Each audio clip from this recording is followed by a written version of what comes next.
pays really well. Yeah, oh, yeah.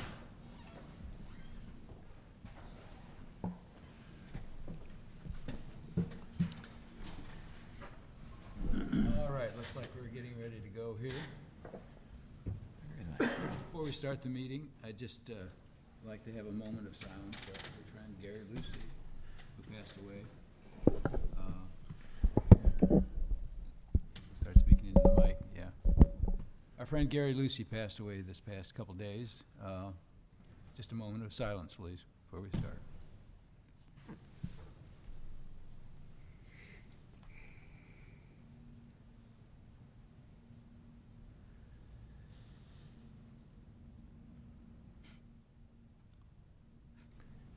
Again, first item on the agenda is the call to order and the roll call. Gina? Craig Miller. Here. Wendell Eckelkamp. Jordan Delaveres. Here. Ray Finkenberg. Here. Bob Ingeman. Here. Bill Stratman. Here. Mayor Hagedorn. Here. Joe Hopmeyer. Here.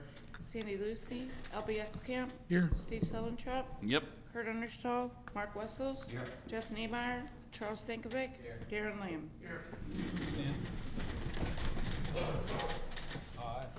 Allegiance to the flag of the United States of America and to the republic for which it stands, one nation, under God, indivisible, with liberty and justice for all.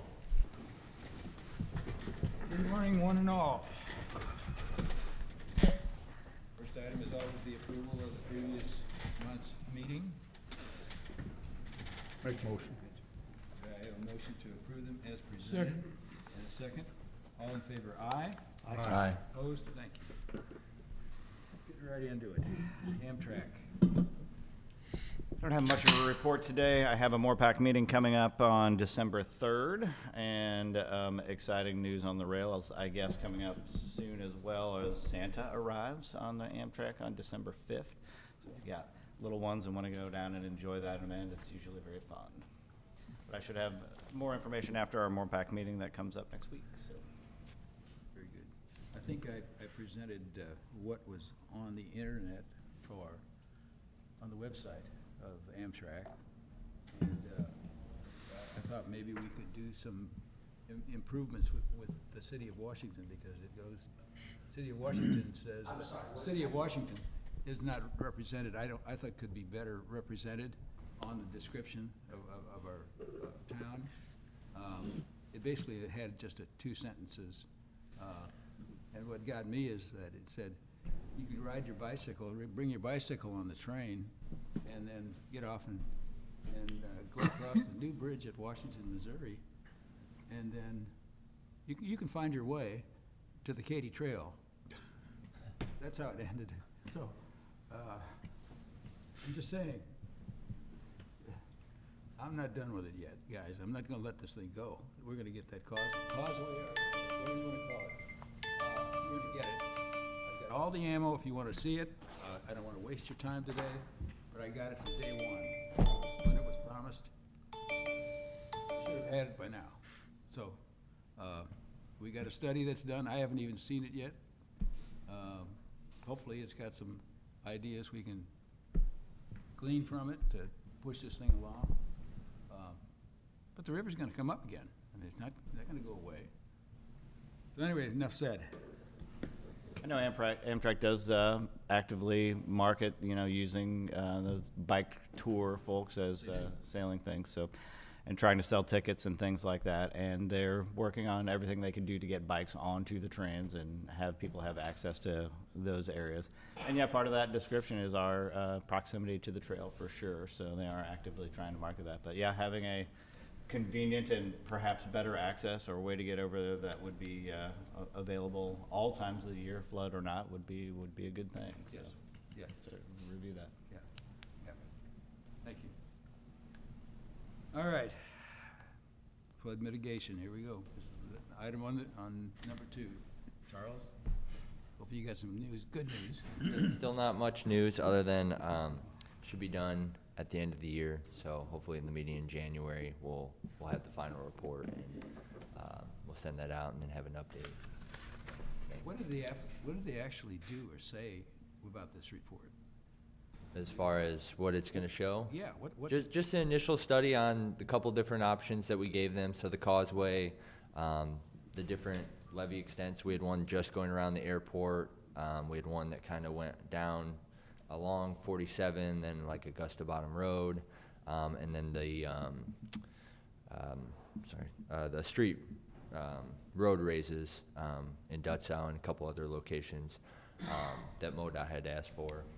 And just seeing what the impacts are, on the, on the flooding and how far, what that, extents that has and raises other rivers and stuff like that in the area, so. Is that study available now? Not yet, that's what I'm Okay, saying. By the end of the year, they should have it wrapped up. There's a little bit more of a delay with the whole government shutdown, and a couple of them were furloughed for a little while, but they said they should have it by the end of the year, and then so hopefully in January. We'll have that report, we'll send it out and be able to talk about it here, so.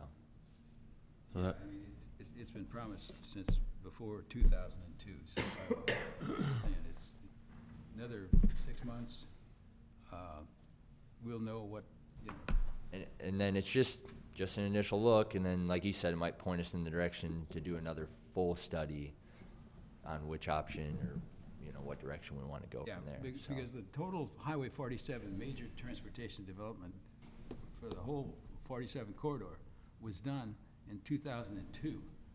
And one of the things they said they couldn't do was across the river because they had to do this NEPA study, which is a National Environmental something study on that little corners up there on the, where,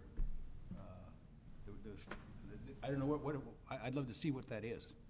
Because they keyed the whole thing on stopping 47 at the bridge and not going across because of that little Napa study, and now that's been done, so hopefully. So I'm anxious to see what they're doing with it now. It held up the development of that area.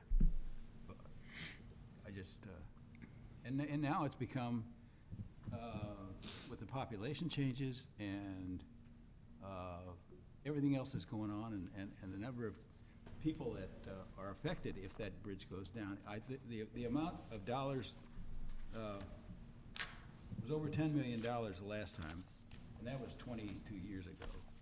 I can't imagine what the economic impact would be if the bridge is shut down now for that long time. It'd be whatever. So anyway, I'm not gonna get it off of the agenda until I got some answers from it, because it's just too important.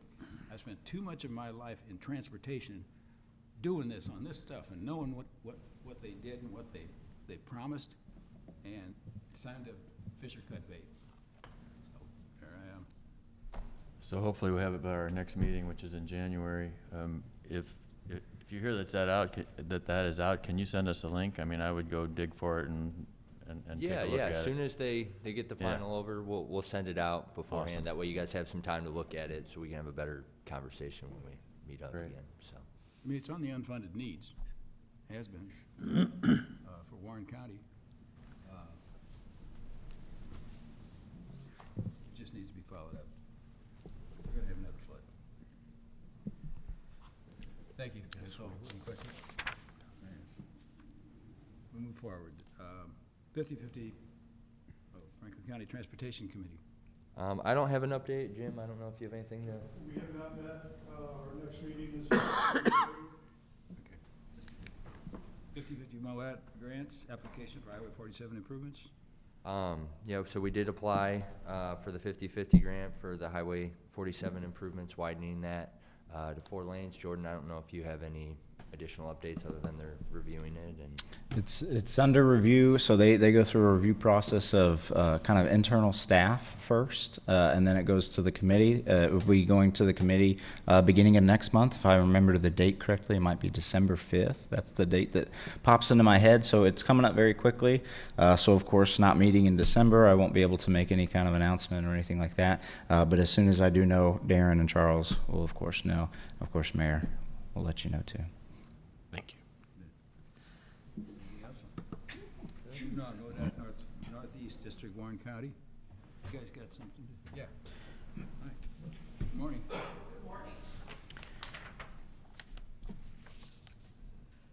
So with Warren County, I-70 is definitely the main focus of the transportation issues in Warren County right now.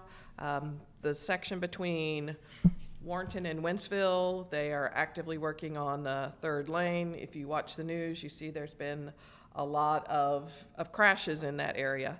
MoDOT has been extremely responsive in going out and evaluating and making changes and continuing to make changes in those problem areas.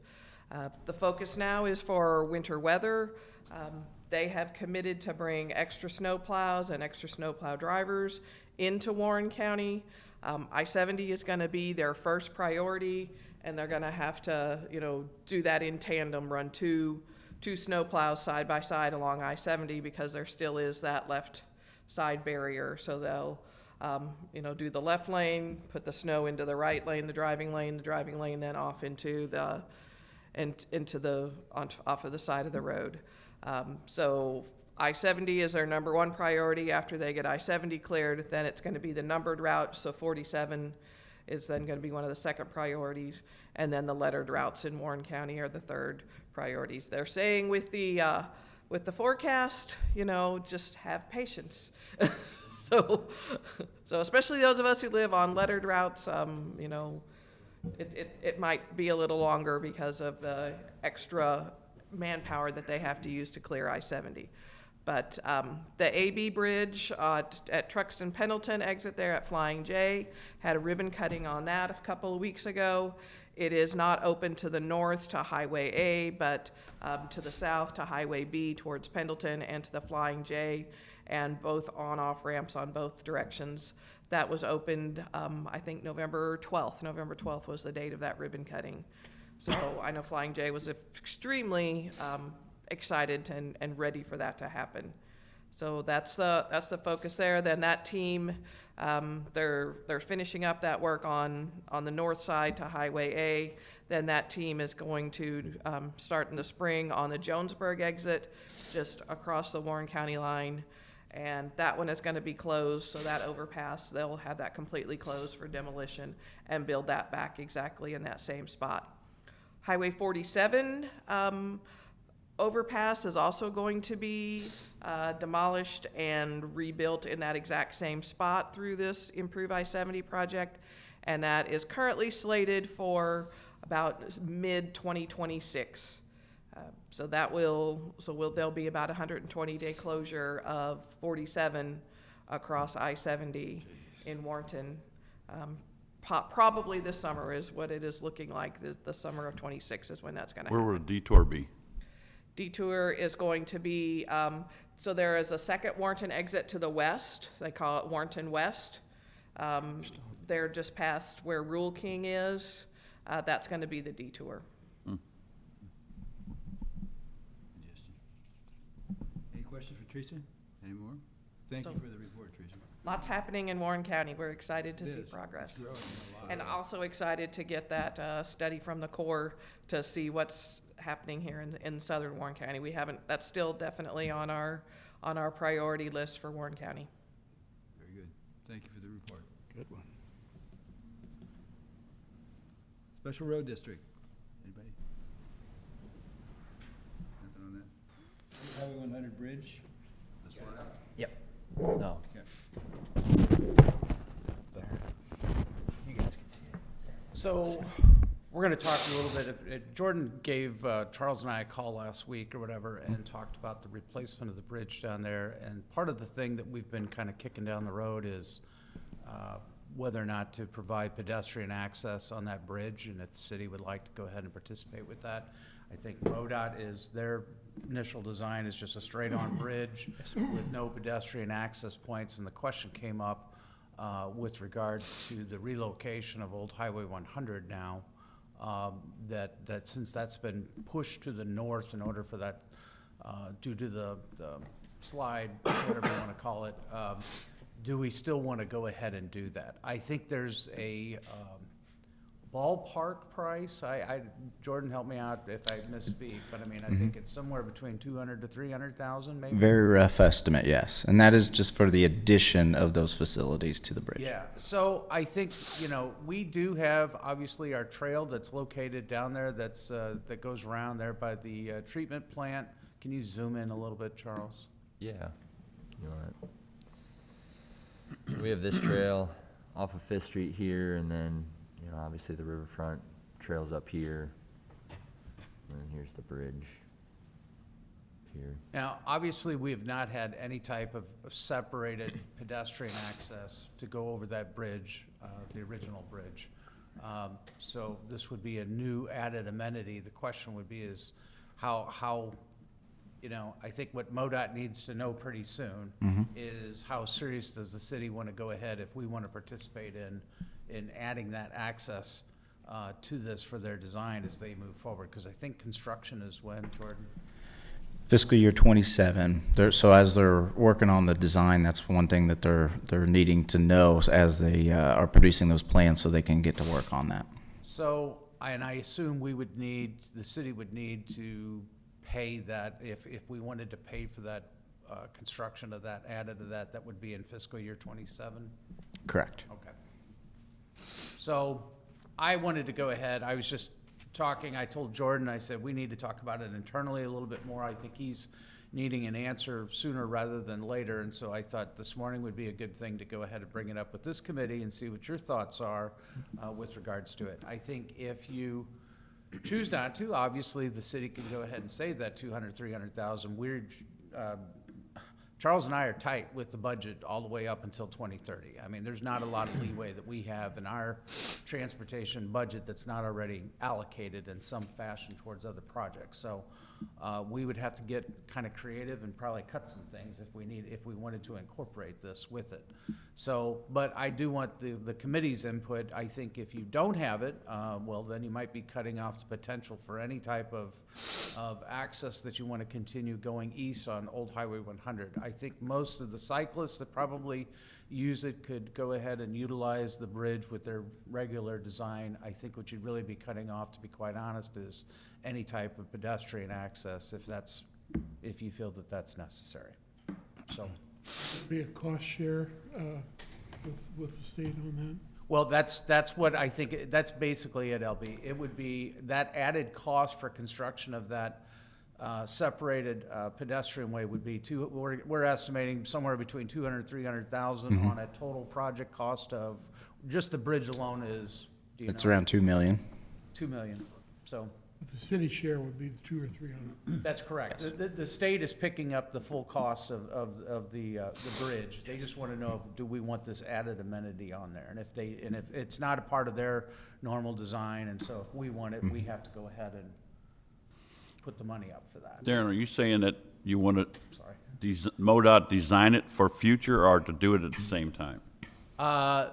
They would like to do it at the same It time. would have to be constructed at the same time. Yeah.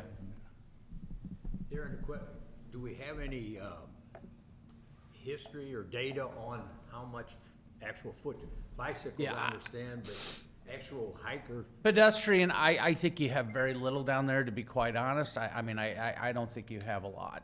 I mean, you don't, there had been talks in the past about making an access for a, bike share path going from outside, using this route, going on Old Highway 100 and getting out to Shaw's Nature Reserve, et cetera. At some point, there was some discussion, I know, and some preliminary discussions about it. You could still go ahead and possibly do that, I mean, along another corridor, either 100 or Old 100, one of the two. But I can't, I really do not know of any plans we've had in the past that would say, no, you need a pedestrian portion on this. Darren, you know, the bicycles, when they get through that thing, they've got geyser cuts, okay? There's no levee, we're not doing anything on that, so why would we then widen them? I agree. I think this is part of the discussion that we need to have, though. I'd rather get this committee's input rather than just Charles and I and the mayor, telling MoDOT how to proceed. If they can come across a nice new bridge that's got, actually it's wider, would be wider than it is now, obviously. Yeah. Fine, Can you elaborate on the path, project? or the width of the driving lanes and the? Yeah, so essentially, the bridge project that we are currently working on and designing is replacing the bridge in kind. So as it currently stands, there's a weight restriction on it just because of the age and the condition of the bridge.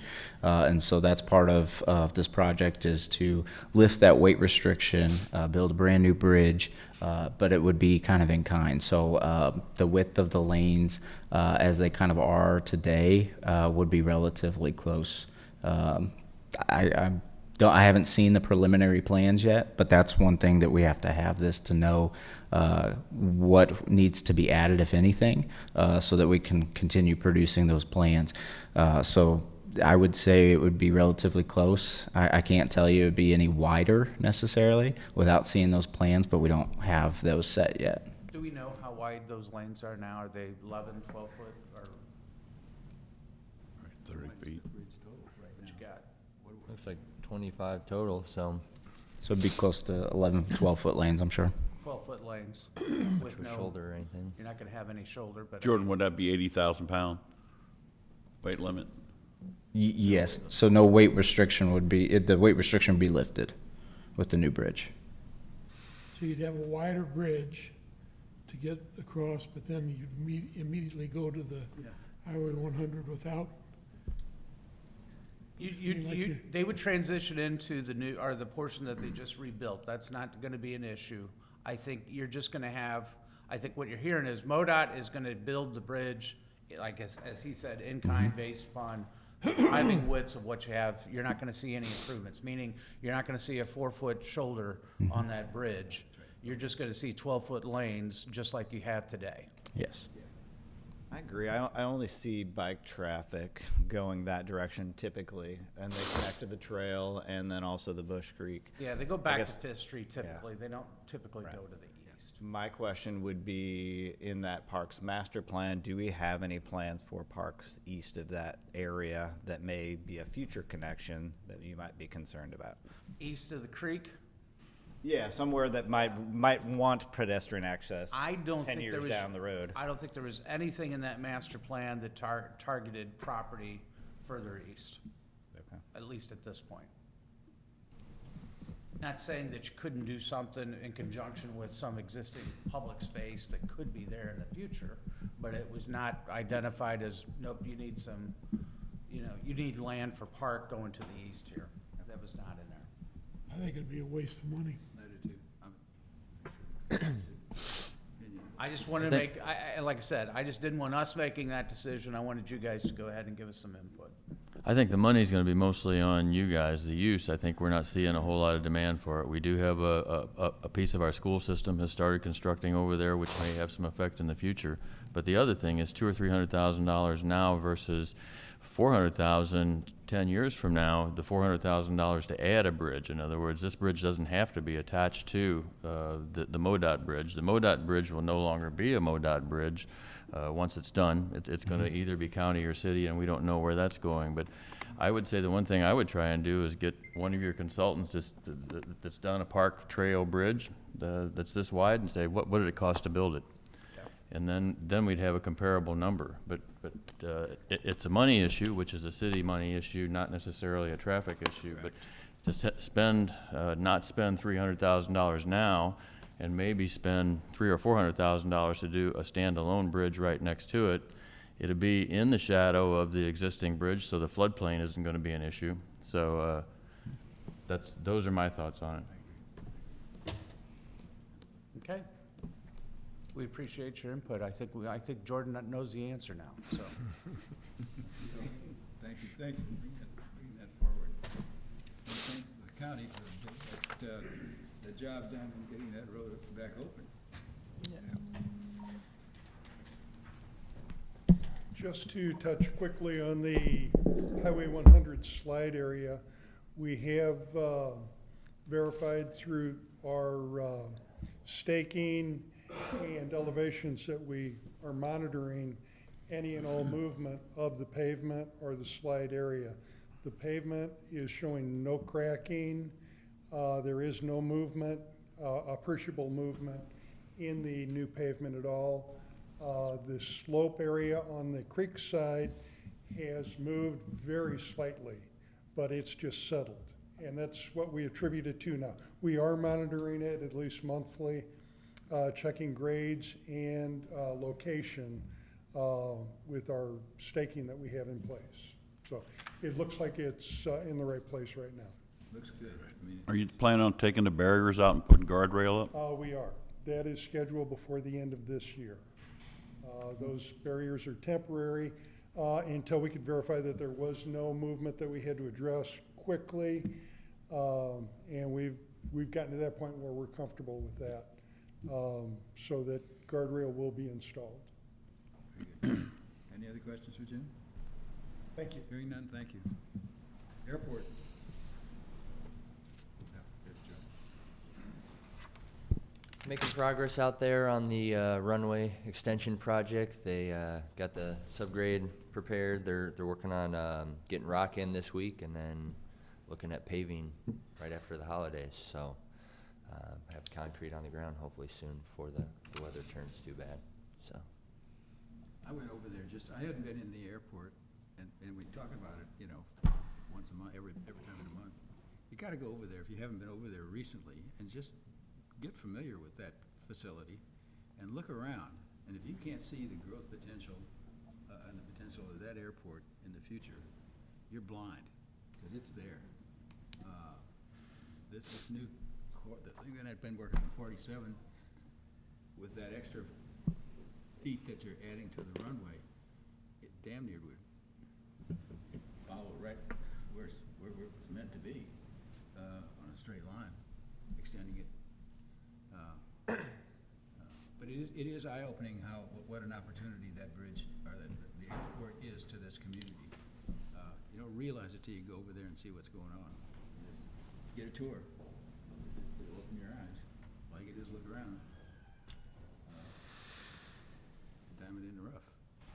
So we have a meeting there sometime? I'd love to. I was thinking about that. That'd be great. I mean, you The got only, nice we do have, I mean,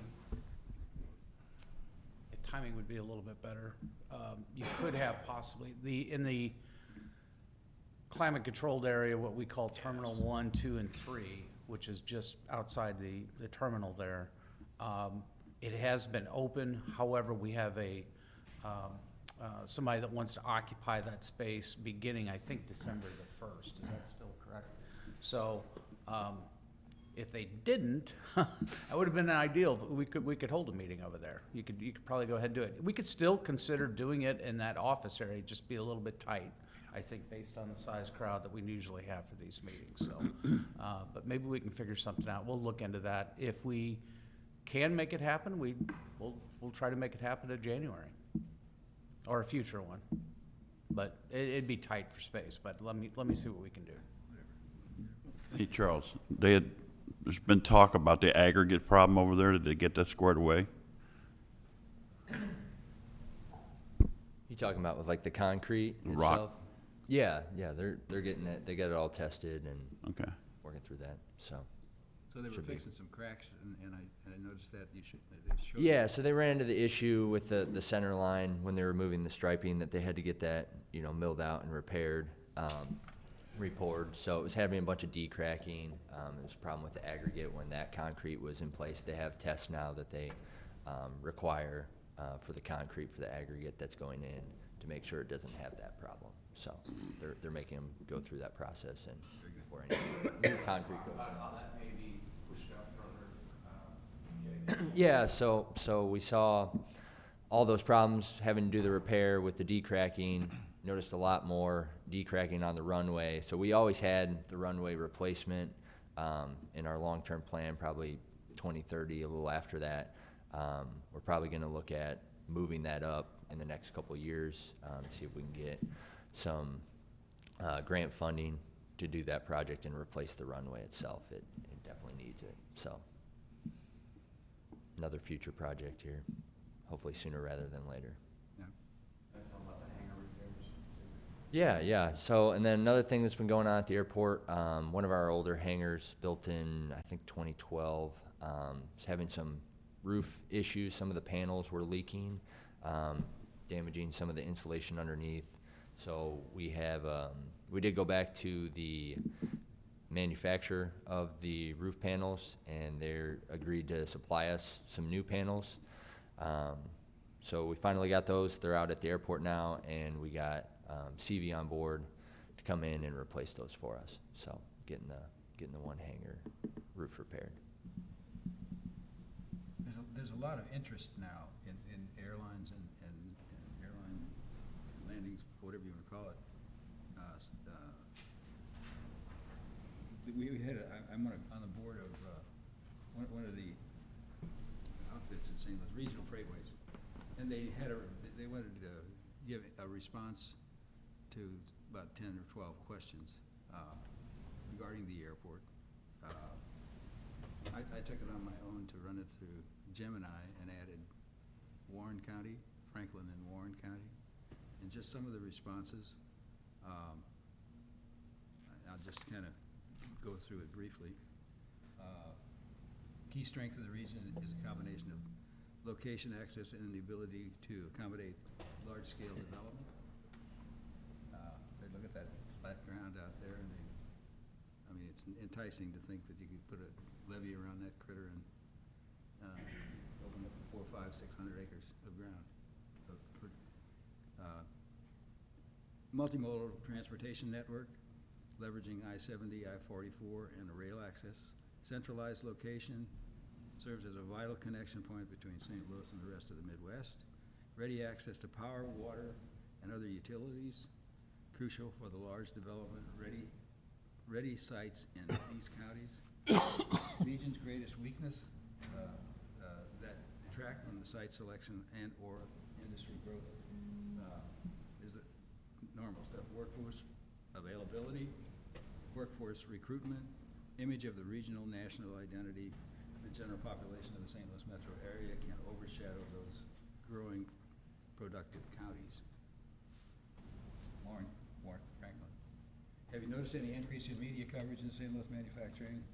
Yes. Are you aware of any increased or decreased media coverage of St. Louis region in aerospace and aviation industry?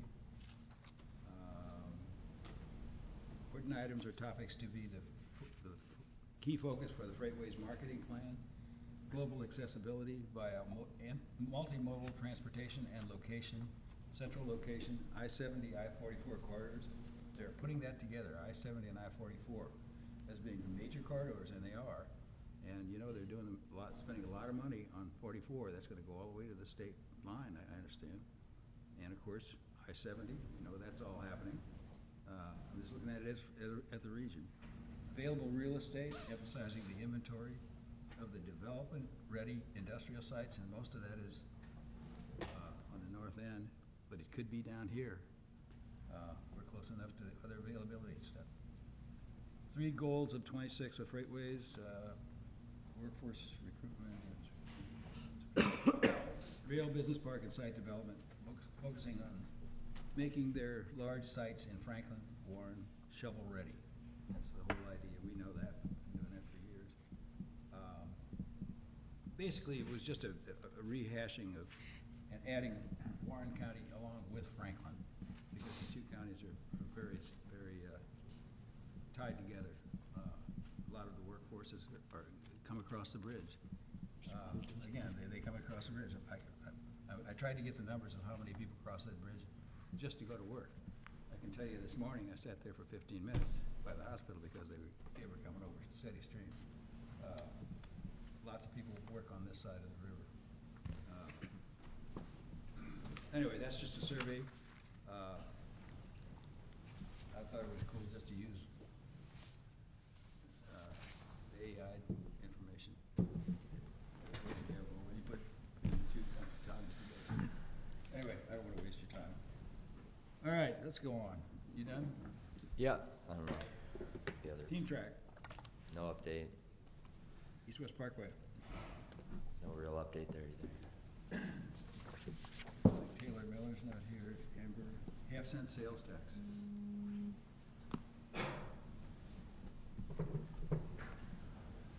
So on November the 7th, the committee had kind of their final meeting for a while. Their purpose was twofold.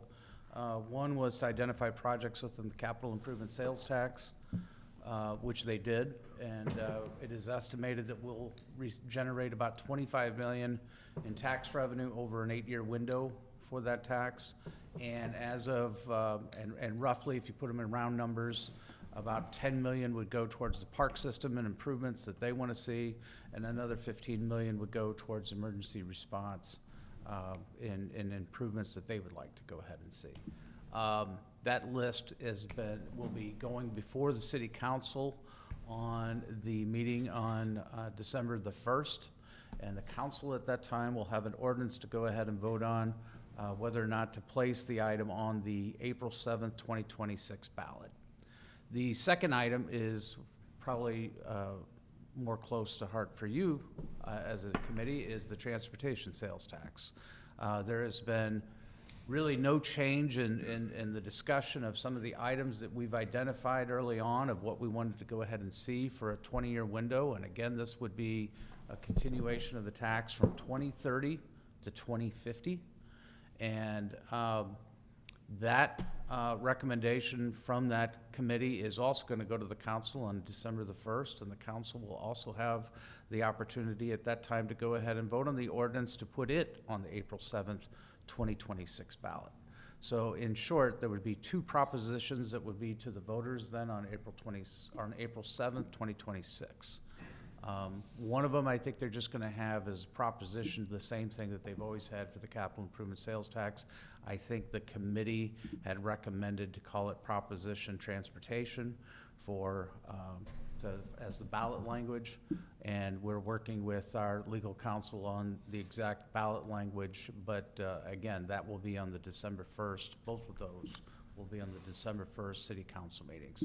So I would express, any of you, if you can attend that meeting, to express your enthusiasm, I would assume, for renewal of that tax. As you all know, we cannot do I would just tell Bill, why are we having meetings if we don't have the funding in place to go ahead and do it if you did? And hopefully things obviously will not get to that point, and that people will see the real need for the continuation of that tax. But any questions that you guys have? Yeah, when was that meeting one more time so I can jot it down? December the 1st, and we will have it at the workshop.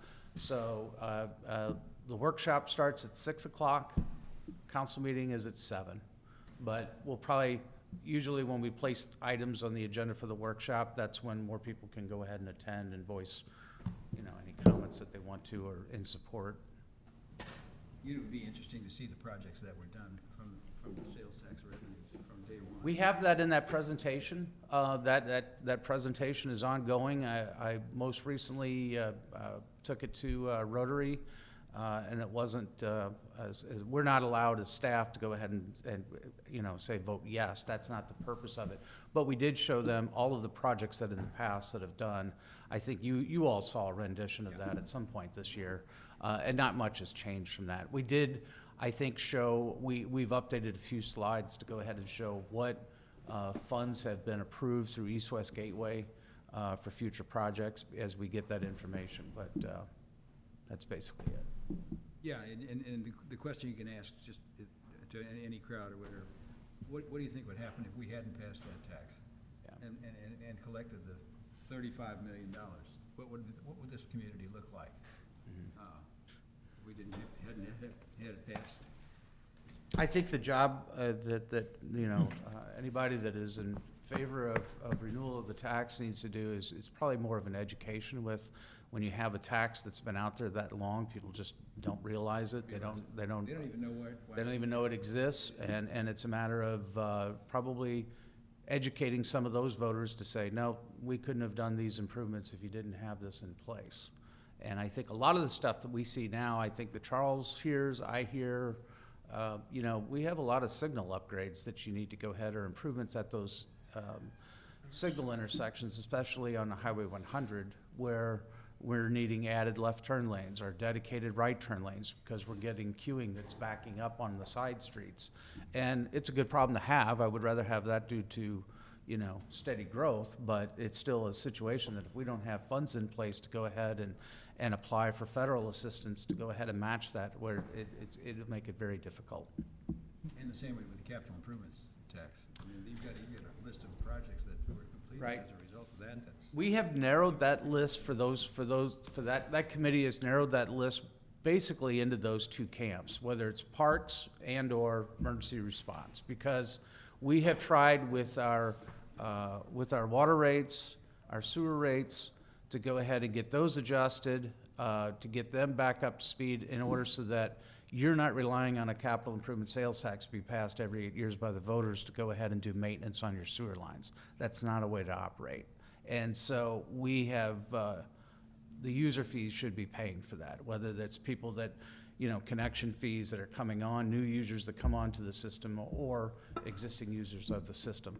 So we have taken those types of projects and taken them and removed them from the capital improvement sales tax. So 8 years ago, you had some funds set aside, for example, for the water tank out there on South Point Road. You certainly had funds set aside for sewer lining within the city. But those are items that we've tried to remove, get those over into adjusted the sewer rates. Thankfully, the council's, agreed to that and moved forward with those adjustment of those rates, and that's helped quite a bit. So now your primary focus with that capital improvement sales tax is primarily your park system and whatever improvements you'd like to see in there.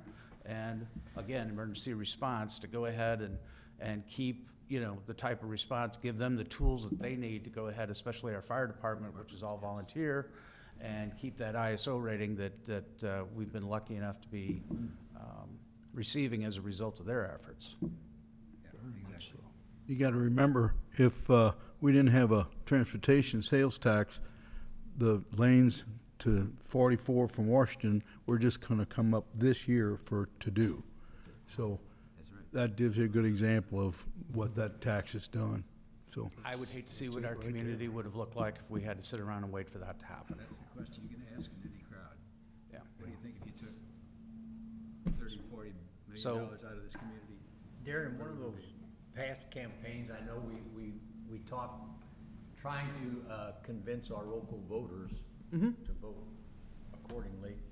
We talked about the fact that since it is a sales tax, much of that revenue is generated by non-voters. Correct. Okay, and now, sometimes I feel like that's kind of poking a bear that we don't want to poke, but I don't know if the committee has explored that again, what their thoughts are on that. Well, there's a whole nother subgroup that takes off that starts looking at the marketing and a little bit more on how to sell it. It was, so far the committee's task were identify the projects, at least for the capital, and then identify the need to go ahead and put that transportation sales tax up for renewal on the ballot again. That's a thing that they can go ahead and do. We did some math on that internally, just looking. It's very hard to try to determine how much the outside pays for that. And if you want to calculate then what our citizens inside the city pay for, on an annual basis, it all depends. When you're trying to attract retail, there's studies that go out and we can point to them, like for example in Phoenix Center 2, when Target was wanting to locate, and that when they looked at what's the retail trade population for a store like that. Well, every store is different. A retail trade area for Target is 80,000 at the time is what they did, because they were taking in how far do you have to go to the nearest one, and where do people make that cutoff to either go to Gravois Bluffs or some other place to go ahead and go to Target. So that's a much broader population. If you take that number, well, then you can kind of figure that out. But take something like, Baumgars or something like that, a store that's got competition that's relatively close, well, then you don't have as big of a retail trade area.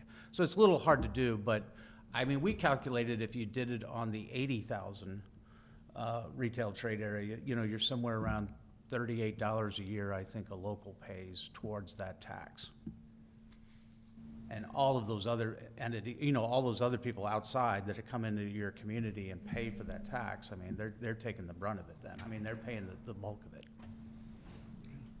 But then they're using your roads to get there. Good retail hub. And even when they come in and pay that tax, we've talked about this, that the city of Washington is still significantly lower than its surrounding cities as well, as far as. I'm glad you thank you for bringing that up. We are at probably on the low end within all the cities of Franklin County with total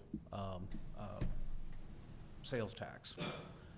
The other thing to take into consideration, if you look at that list, and we've broadened that out to St. Louis County and what some of those cities are doing, every single one of them, I think, though, have got like a community improvement district attached to it as well.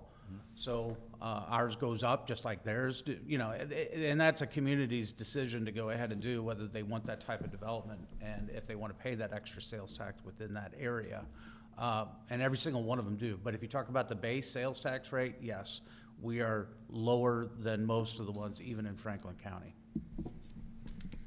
And the fire department has to come out of the capital improvements sales tax. It's not a tax that's set.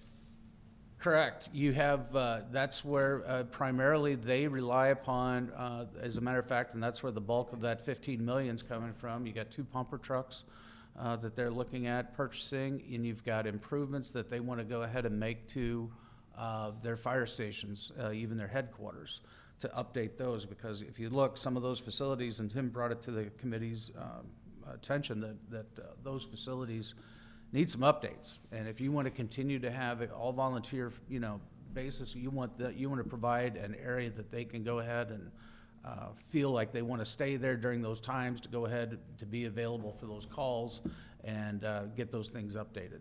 And that's a small price to pay, rather than if you had to go ahead and have a paid fire department. Very much so. Thank you. Good job, guys. Public transportation, we did that, half cent sales. Any other business? I did have, I guess, a couple notes for Missouri 47 as we're continuing that project and that study. So hopefully everybody was able to receive, if not the initial email, some other forward email of kind of the notes and everything that we received from the public meeting. So we just wanted to make sure that everybody's had a chance to see that. If not, please let me know and we'll make sure we get that out. Also, it is available on the Missouri 47 website on MoDOT.org. So you can also view all of the project information there as well. I did receive word in part to that project, kind of the end of last week, that we actually got approval for an additional $2.3 million to add to that project as well. So now, besides the pending cost share, of course, here in Washington, and then, of course, the East-West Gateway application that will go into that as well. Currently, as it stands, that Missouri 47 project, we're a little over $80 million now. So that's fantastic news that we're able to grow that a little bit even as we go here with the project. So the other thing is we did touch on it a little bit. Also, in addition to not having a meeting next month, we are going to eventually hit some winter weather. It's coming. It's just a matter of time. So just as it kind of was stated, we do have priority. I already know that the county's working on getting ready, and I'm sure the city is too. So I want to give kind of like a pre-thank you to all of those who are going to participate, whether behind the scenes or actually in the trucks. You know, it's a very big thing and a very big feat. Those are very long shifts and long days. So, of course, whatever winter event does hit, please check the forecast yourself. Make sure that you're seeing what kind of storm, how long is it going to last, what are we going to get, so that you can be prepared before the storm does hit. So whatever it is, make sure that you're in a good, safe place. You've got some supplies, everything like that, so you can wait it out. But, of course, waiting it out gives time for not only the state, but, of course, the county and the city to try and treat the roads and take care of it so everybody can get back out safely. So a little pre-warning there and everything, and a little pre-thank you. But as we approach that season, I'm sure before the next meeting we have, we'll have one storm at least. So. Is the conclusion that was sent out in that Highway 47 meeting, is that pretty much what will be the state's conclusion, or how important is that? So The public meeting, that's what essentially we were hoping to hear, is that we got great response. We were very happy with, I believe it was over 250 responses on that survey and everything. But that's the input that we were definitely looking for. As the community advisory group kind of talked and put together, what would be acceptable for the project and kind of the areas that we do want to look at and focus along the corridor for whatever improvements, that was one of those things that now unveiling to the public, what are your comments and their comments as the community advisory group kind of work towards representing them already. So I think a lot of that solidified a bunch of response from the community advisory group, but that's not the end of public outreach at all. I believe it said that in the newsletter there too as well, that we are going to continue as we progress with the project. We're going to continue as we develop any kind of further information or plans.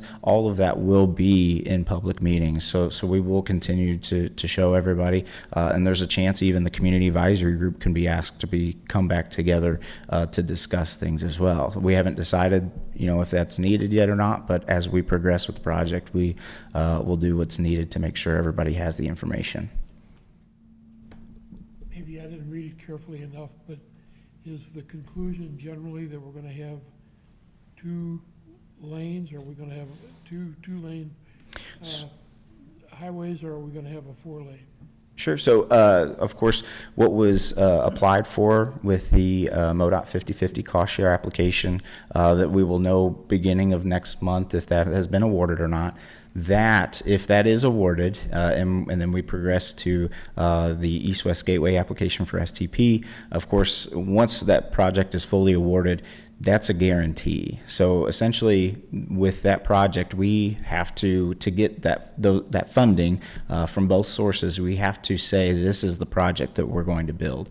So for Washington specifically, with that application, it's a 5-lane section that has a 2-way left turn lane, 2 lanes in each direction, and then the future East-West Parkway intersection is going to be prepared for any type of development, or whether it comes in the near future with that connection.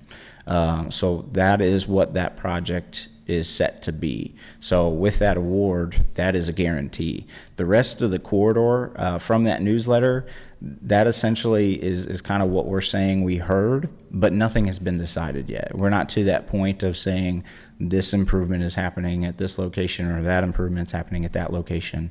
That we're not there yet. The next step, I believe it outlined, is we have to determine what is going to be the project delivery. So in determining how we're going to deliver that project, whether it is what we call a design bid build or a design build. Design bid build is our normal process where we put together the plans, we advertise the plans, and we ask contractors to say what they can build it for. So they give their price. The design build process, the design build process is essentially we say we have this amount of money.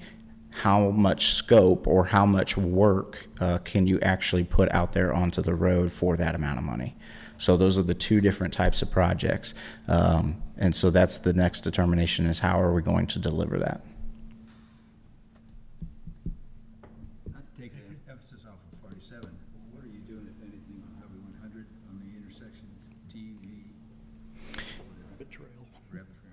Yes. So with St. John's and T&V on 100, we are having discussions, and we're trying to figure out, can we get other types of funding avenues, that kind of thing. So we're trying to explore and trying to get in different applications. One major thing is that, of course, besides 47, we also have 44. So if anybody also attended that public meeting down in Union most recently as well, I believe the survey for that might be closing today. I think they extended it a little bit, so if you haven't made comments on the 44 public meeting, that survey closes today. So with both projects, they are going to be delivered very close together. Of course, 44 will begin to be under construction first, and then 47 will also then be under construction. So one thing that we are trying to also keep in mind and take a look at as we are exploring funding and when we can get funding and a project underway is that we don't want 44 to be under construction, 47 to be under construction, and 100 to be under construction all at the same time. So that is one thing that we're trying to really look at. How do we coordinate a lot of that work? But we are still trying to acquire funding for a project. Once we have acquired some funding and know more information, we'll be going through the same public outreach and public information on what type of improvements will be going on for at least T&V and St. John's. If we can get more improvements along with that, we will. But whatever happens there, we'll be going through a bunch of public outreach for that as well.